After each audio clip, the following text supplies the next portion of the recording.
Hey guys, welcome to class series. और आज के इस वीडियो में जो हम हमारे पोम के क्वेश्चन आंसर डिस्कस करने जा रहे हैं उस पोम का नाम है गहने।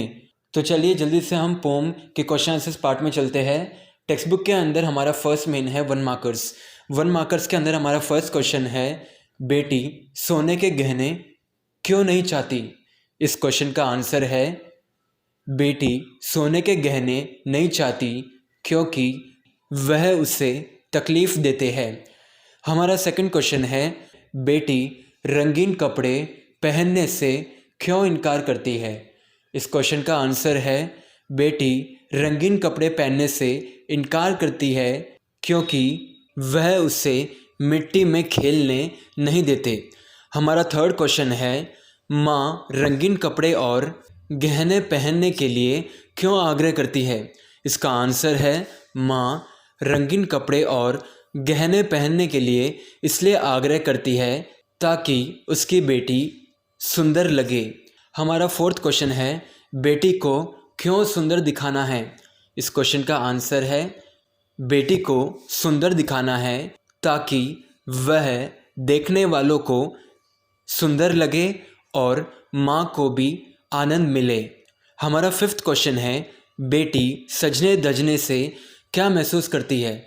इस क्वेश्चन का आंसर है, बेटी सजने धजने से बंधन सा महसूस करती है। हमारा सिक्स्थ क्वेश्चन है, बेटी किन्हें गहने मानती है।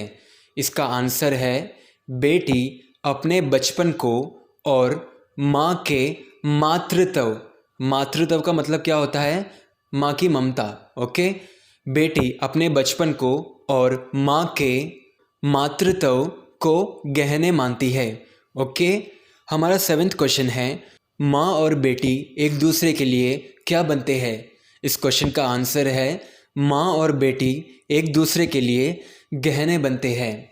चलिए अब हम हमारे सेकंड मेन पे चलते हैं जो कि है 3 to 4 मार्कर्स। उसके अंदर हमारा फर्स्ट क्वेश्चन है, बेटी रंगीन कपड़े और गहने क्यों नहीं चाहती। तो सबसे पहले आंसर में आप लिखेंगे, प्रस्तुत प्रश्न हमारी पाठ्य पुस्तिका साहित्य गौरव के अध्याय गहने कविता से लिया गया है। इस कविता के कवि कुवेंपु जी है। यहाँ तक लिखने के बाद में आप अपना मेन आंसर लिखें, बेटी सोने चांदी के गहने पहनकर या रंगीन कपड़े पहनकर सुंदर दिखना नहीं चाहती है। हम जैसे हैं वैसे ही सुंदर है, जैसे भगवान ने हमें बनाया है। गहने पहनना उसे एक बंधन सा लगता है। बेटी को गहने और रंगीन कपड़े पहनने से बहुत तकलीफ़ होती है। कपड़े भी अगर रंग बिरंगे हो, कीमती हो तो उसे संभालना पड़ता है और इन कपड़ों की वजह से वह मिट्टी में खेल नहीं सकती। जब वह गहने पहनती है तो उसे भारी भारी बंधन सा महसूस होता है। इसलिए बेटी रंगीन कपड़े और गहने नहीं पहनना चाहती। हमारा सेकंड क्वेश्चन है, गहने कविता के द्वारा कवि ने क्या आशय व्यक्त किया है। तो सबसे पहले आप लिखेंगे, प्रस्तुत प्रश्न हमारी पाठ्य पुस्तिका साहित्य गौरव के अध्याय गहने कविता से लिया गया है और इस कविता के कवि कुवेंपु जी है। यह लिखने के बाद में आप अपना मेन आंसर कंटिन्यू करते हुए लिखेंगे। आप लिखें, गहने कविता के द्वारा कवि यह कहना चाहते हैं कि नैसर्गिक सुंदरता ही असली सुंदरता होती है। सुंदर दिखने के लिए सोने चांदी के गहने पहनना जरूरी नहीं होता। सोने चांदी के गहने बहुत महंगे होते हैं और माँ बाप अपनी सारी मेहनत की कमाई गहने खरीदने में खर्च कर देते हैं। कुछ बच्चों को गहने पसंद नहीं आते, ना ही रंग बिरंगे महंगे कपड़े। इस कविता में कवि ने यह भी स्पष्ट किया है कि बच्चों को उनका बचपन कुदरत के साथ बिताना चाहिए। महंगी चीज़ों को पाकर कोई भी प्रसन्न नहीं रह सकता। अगर बच्चों का जीवन खेलने कूदने में नहीं बीता तो उनका पूरा बचपन बिगड़ जाएगा और यही कारण से उनके भविष्य पर भी बड़ा प्रभाव पड़ेगा।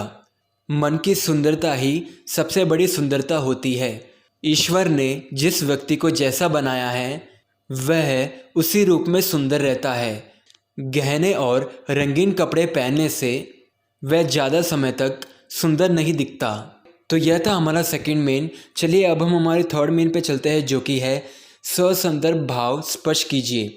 हमारा फर्स्ट क्वेश्चन है, ताकि दिखाई दो सुंदर, बहुत ही सुंदर, यूँ कहती हो, सुंदर लगे किसको, कहो माँ, देखने वालों को लगता है सुंदर, देता है आनंद, मगर मुझे बनता है बड़ा बंधन। तो जैसे कि हमें पता है, यह जो ससंदर्भ है यह हमारे पोइट्री पार्ट से है, पोम पार्ट से है, कविता के पार्ट से है। तो इसमें हमारे विशेषता के पार्ट में एक सब पॉइंट एक्स्ट्रा आएगा। तो चलिए अब हम इस ससंदर्भ के फॉर्मेट को देखते हैं। हमारे इस फॉर्मेट में 4 पॉइंट्स आएंगे। उसके अंदर हमारा फर्स्ट पॉइंट है प्रसंग। प्रसंग में आप लिखेंगे, प्रस्तुत प्रश्न हमारी पाठ्य पुस्तिका साहित्य गौरव के अध्याय गहने कविता से लिया गया है और इस कविता के कवि कुवेंपु जी है।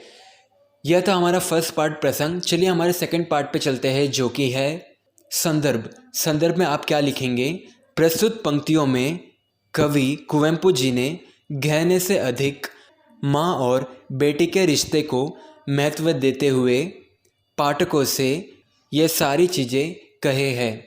सेकंड पॉइंट संदर्भ होने के बाद में हमारा थर्ड पॉइंट आता है व्याख्या।